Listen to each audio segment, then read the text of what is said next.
Habayakran berkenung patai kubur hadirin balawai ke jengalang jongka kenhuan menteri Menteri Rangba ke jala ukonrat kongkal sangma ulaong bagi Meghalaya Public Service Commission MPSC kala traikam deki pausnem nrei kam simladon setiapat yala ke jongka service rule na kebenta kinung trei jongka kumta ke sorkar jala kala shimi karai ban ajing Mynjur ya ke service rules jongka MPSC Ukan sangma ulayatu baka kenhuan menteri kala aji menjuru ban pynkylla ya ke Meghalaya Medical Council Act MMCA syajar kendai sepak prapoinyo bat ke kenhuan menteri kala aji menjur ya kani lingba ke ordinance.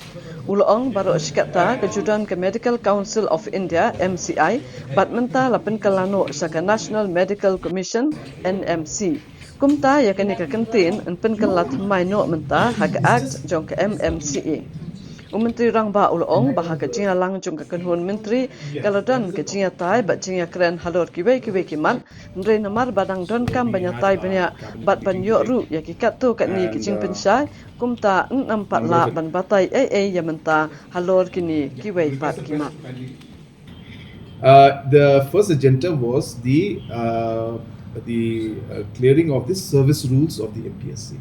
Every department has service rules which determine the different things of aspects of promotion and the different posts and all the different procedures that are followed. Basic service rules which are there in every department. MPSC was functioning without service rules for the last many decades.